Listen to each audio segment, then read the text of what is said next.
Hi, my name's Bruce Wade. I want to tell you a story about a men's camp that I went to many years ago. It was a group of, husbands.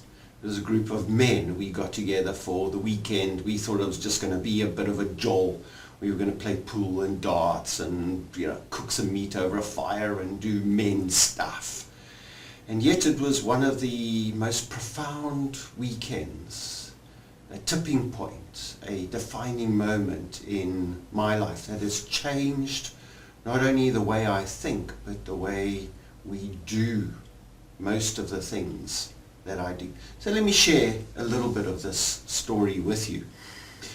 We met on Friday after work. We drove up to the campsite and we kind of met. We were allocated rooms and stuff like that. We were sharing two guys to a room, so we kind of met the people, shook hands, grunted as men did, chucked our stuff on the floor and went back to a collective meeting room and lit a fire because, that's what men do. We light fires and we gather around and we opened a couple of Frosties and we just started chatting, and the conversation was, it was men stuff. We spoke about the weather, politics, sport, and general economy stuff, I suppose. There was nothing profound, and we kind of, sussed each other out, and we started categorizing people, putting people into boxes of, those are those people and we know how to speak to them, and we saw the cars that they drove up in and we classifying them according to that, and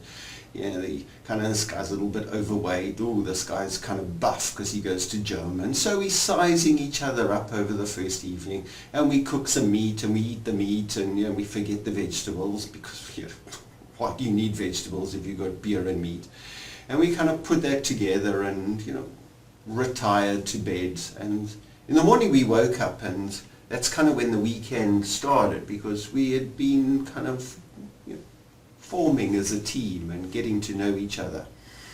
But there was a underlying strategic facilitator there, and at this stage we actually didn't know it. Saturday was spent in little discussion groups, and we spoke about men stuff, and we delved into things like ego and how we saw ourselves and how we represented ourselves to the world. And it was an interesting time because most people were speaking from themselves. This is me, this is how I'm doing. And we kind of established a hierarchy in the team. There were those self-appointed leaders and the people that wanted to be in charge and report back from the discussion groups, who you are.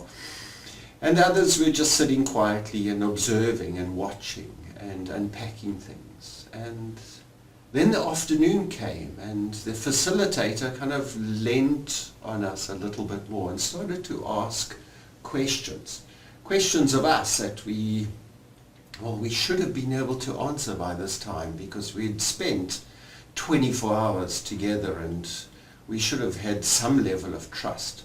But the questions were still based on competition.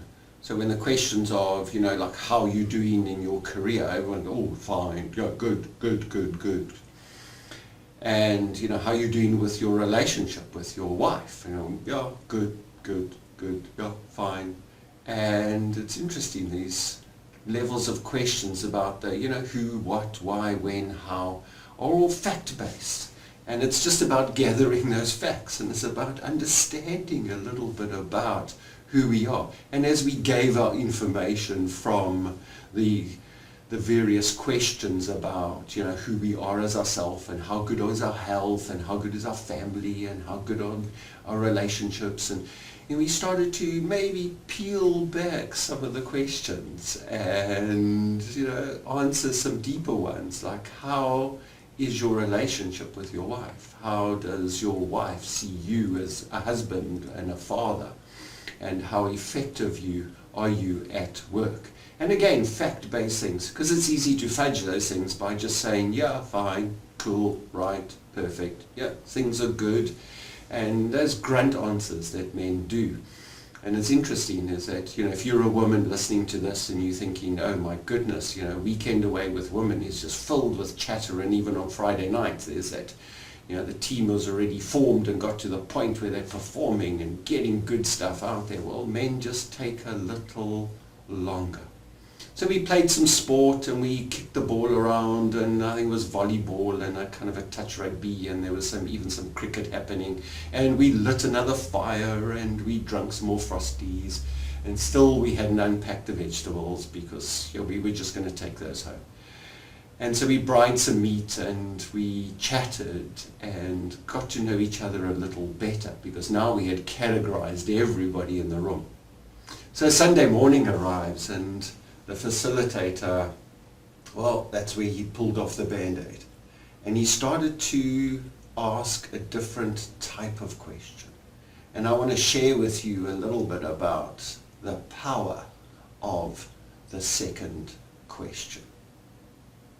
But before we get there, let's just look at briefly about the questions that we ask in our businesses.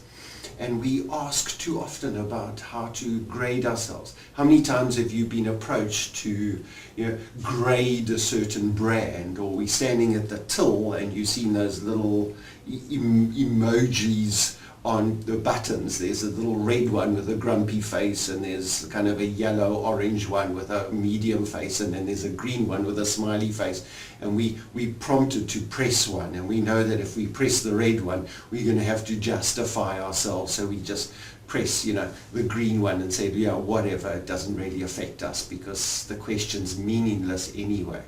Or when you finished on a call center call with your bank or your telecom provider, and they say, please stay on the call, we appreciate your feedback, and you go whatever, and you hang up, and you don't, because the questions they ask you, you're going to give whatever answers, and you're just going to move on, because the answers you give to those surveys are pretty much irrelevant. They get collated, put into a pie chart and displayed on some platform to make people happy, and they might compare this week to last week, or this year to last year, this month to last month, and it becomes really a useless exercise, other than keeping the M&E office in an organization busy by collating numbers and making pie charts.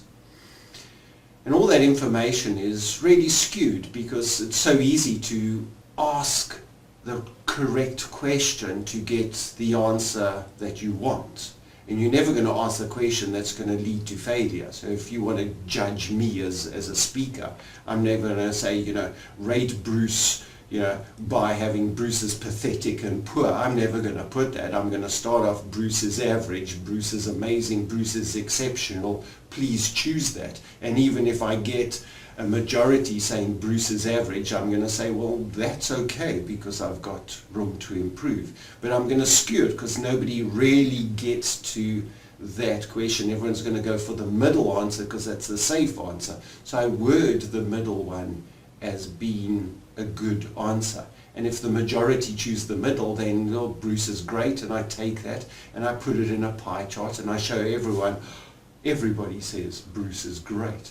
And we can move on from that. But that does nothing for me other than tick a box and make myself feel good. And that's what brands do. They just ask the right question to get the right results. But what if we asked the second question?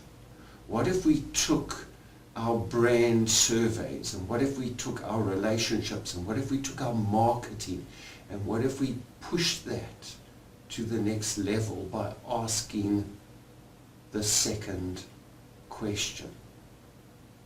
The power of the second question is a speech that I do that unpacks the positivity and the unveiling of fact-based questions to a set of questions that will revolutionize and change everything that we do, as it did on that Sunday morning at the men's camp. I'd love to share this and the methodology that we've built around the power of the second question with you and your team in the future. My name's Bruce Way.